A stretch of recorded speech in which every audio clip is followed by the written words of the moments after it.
Ikiwa anacheza na mabadiliko makubwa, unaona timu ikiwa inashambulia, unaona vizuri timu inacheza vizuri. Makosa yamefanyika nyuma, tumeona kuna beki amefanya makosa makubwa. Karudisha back pass, kaita mchezo nyuma, michuano kama hii utakiwa kufanya makosa kama yale. Naita makosa ya kijinga aliyofanya. Hii michuano mikubwa tukue makini. Timu inaongoza goli nyingi. Mpaka sasa hivi goli 2. Yeah. Bwana Mandala tunaye sana huyu, anatupigia kidogo tathmini yake ya mchezo alivyouona, lakini kwa kuwa tunafuata tunatii sheria bila shuruti, tumetakiwa tusogee kidogo. Kumradhi mheshimiwa mwinjilisti. Bwana Mandala, tunaondoka. Kwa hiyo unaona nini kwa msimu huu kwenye klabu ya Simba kwenye mashindano yote? Ndio maana nimesema kwa huu msimu wana Simba tufocus ligi kuu, ndio kilichobaki pekee. Vitu vitatu, tufocus ligi kuu, tufocus shirikisho, tufocus tuhakikishe Yanga haendi popote. Basi. Ndio kilicho. Tuhakikishe haendi popote. No.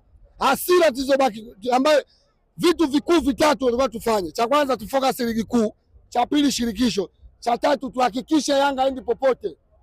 Tutoke wote. Yaani Yanga asiende na sisi tusiende. Yeye mtazuiaje? Wote tunaweza tunafanyaje? Kwani tunashinda. Tunahakikisha kwa roho yenu hapa. Tushashindwa huku. Sasa mnazaje kwa nyumba jirani? Ilivyo asili ya Tanzania ilivyo. Simba ifanye vizuri, Yanga ifanye vibaya. Sisi tukifanya vibaya, Yanga ifanye vizuri, tutaweka wapi sura zetu? Tuhakikisha wana Simba, fanya unavyoweza.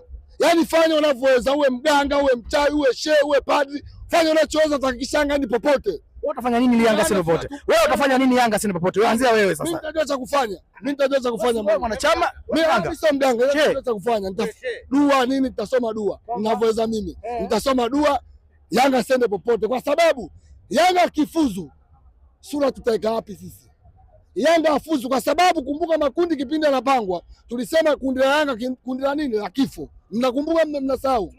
Tunakumbuka sisi kundi letu tulifurahi kundi rahisi. Leo hii sisi mechi 4 tuna pointi 1. Yanga afuzu sisi tubaki. Unafuta ngapi sura zetu? Maana Simba popote ulipo hakikisha Yanga haendi popote. Block kila sehemu. Njia yoyote ya Yanga unahakikisha anapita block. Unavyoweza. Ikiwezekana tuwapiga tafi bwangu katika uwanja wao. Wasifuzu. Simba timu mbovu msimu huu. Asio mbaya ndio mpira. Tugano maskini. Kilichobaki kugana maskini ndio kilichobaki. Sio kila sehemu yani. Mipaka yote funga popote. Uwe shehe, mchungaji nani popote. Hizi dharau. Kuna option mbili. Simba achukue ubingwa ama Yanga asiende Champions League. Unachagua ipi? What? Simba achukue ubingwa ama Yanga aende robo finali ya Champions League. Yanga asiende robo finali. Yanga asiende. Afuko sio bingwa. Tunayajua sisi wale. Sisi wale tunajua Yanga akifuzu, narudia. Yanga akifuzu sisi tukibaki hatutolala. Mbona msimlopita nyinyi wenyewe albaki? Msimlopita wenyewe albaki.